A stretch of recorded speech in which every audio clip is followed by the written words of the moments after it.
وَلَقَدْ يَسَّرْنَا الْقُرْآنَ لِلذِّكْرِ فَهَلْ مِن مُّدَّكِرٍ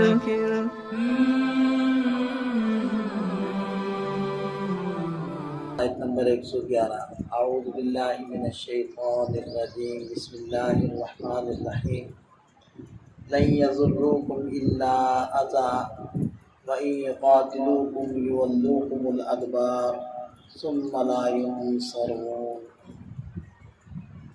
سابقہ آیت میں بتایا گیا کہ اگر یہ اہل کتاب یعنی یہود اور عیسائی یہ ایمان لے آتے تو ان کے لیے بہتر تھا۔ اس آیت میں ارشاد فرمایا کہ یہ تم لوگوں کو ہرگز نقصان نہیں پہنچا سکتے الا اذى، مگر تھوڑی سی تکلیف، مطلب زبان سے برا بھلا کہنا۔ اور یہ چیز اس کا عملی مشاہدہ حضرات صحابہ کرام کے زمانے میں خوب اچھے طریقے سے ہوا کہ کبھی بھی ایسا نہیں ہو سکا کہ یہود حضرات صحابہ کرام کے اوپر غالب آئے ہوں۔ وَإِن يُقَاتِلُوكُمْ يُوَلُّوكُمُ الْأَدْبَارَ، اور اگر وہ آپ لوگوں سے لڑیں گے تو پیٹھ دے کر بھاگیں گے، کیونکہ بزدل ہیں، حوصلہ نہیں ہے لڑنے کا۔ ثُمَّ لَا يُنصَرُونَ، پھر ان کی مدد بھی نہیں کی جائے گی۔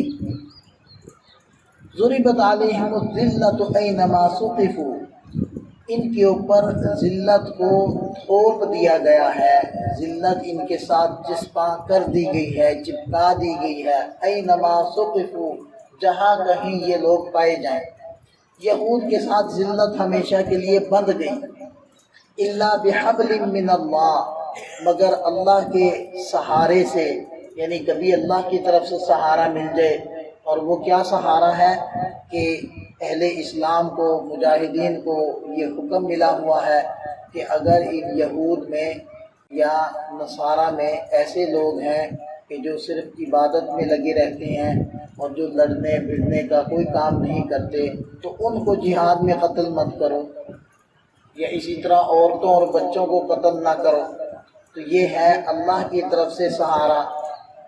اور وحبل من الناس، اور لوگوں کی طرف سے سہارا وہ کیا ہے کہ یا تو مسلمانوں کے ساتھ ہی معاہدہ صلح کر لیں، یا اور کفار کے ساتھ معاہدہ صلح کر لیں اور ان کی وجہ سے بچ جائیں، جیسے کہ آج کل اسرائیل کی صورتحال ہے کہ ان کو اگر سہارا ہے تو نصارہ کا سہارا ہے، امریکہ کا سہارا ہے، اور برطانیہ کا سہارا ہے، دیگر طاقتوں کا سہارا ہے، اس کی وجہ سے بچا ہوا ہے۔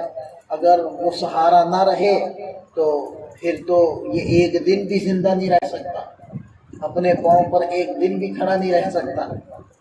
وباء بغضب من اللہ، اور یہ لوگ اللہ کے غصے کو لے کر لوٹے ہیں، یعنی کہ اللہ کے غصے کے مستحق قرار پائے ہیں۔ وضربت علیہم المسکنہ، اور کم ہمتی ان کے اوپر ڈال دی گئی، یہ ہمیشہ کم ہمت ہی رہیں گے۔ آج بھی آپ دیکھیں کہ اسرائیل کی حیثیت سوائے امریکہ برطانیہ کی فوجی چھاؤنی کے اس سے بڑھ کر کچھ نہیں۔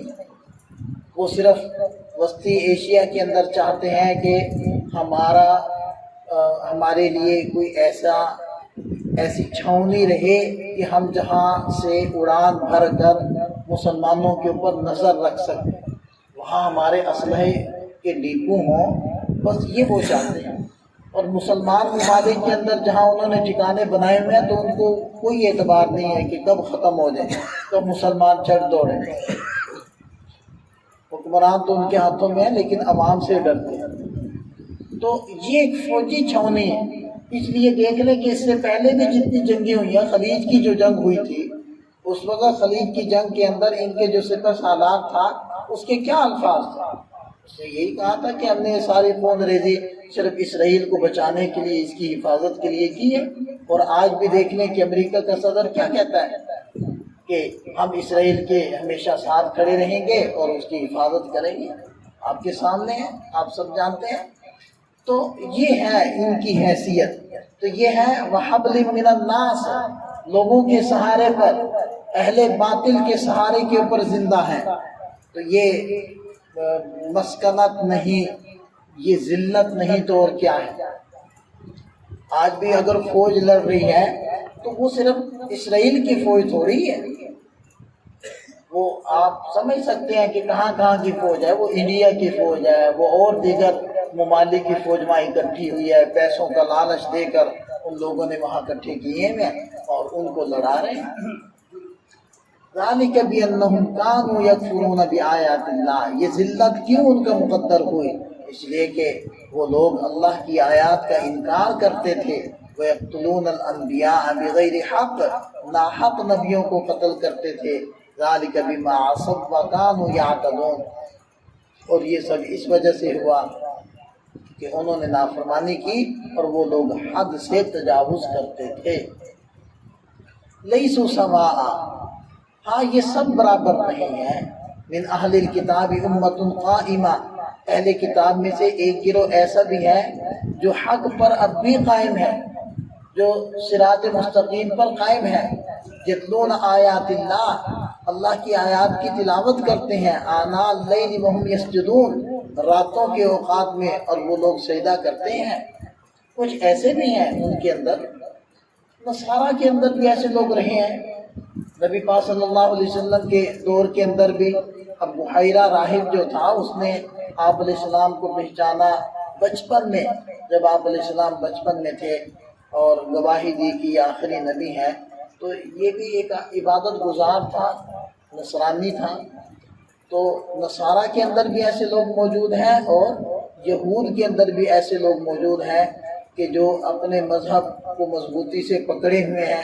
وہ ایک الگ بات ہے کہ آپ علیہ السلام کی تشریف آوری کے بعد نہ یہودیت اللہ تعالیٰ کو قبول ہے، نہ ہی نصرانیت اللہ تعالیٰ کو قبول ہے، نہ عیسائیت اللہ تعالیٰ کو قبول ہے، وہ تو صرف اسلام ہی ہے۔ لیکن بہرحال ان میں کچھ لوگ ایسے موجود ہیں، سب ہی نافرمان نہیں ہیں، یہ مطلب ہے۔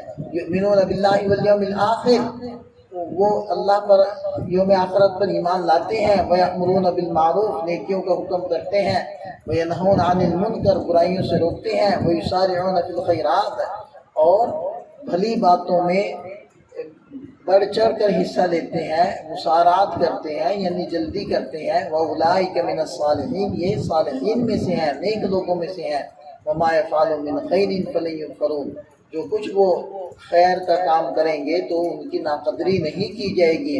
واللہ علیم بالمتقین، اور اللہ تقوی والوں کو خوب جانتے ہیں۔ اللہ تعالیٰ ہمیں اپنے نیک بندوں کے اندر شامل فرمائے۔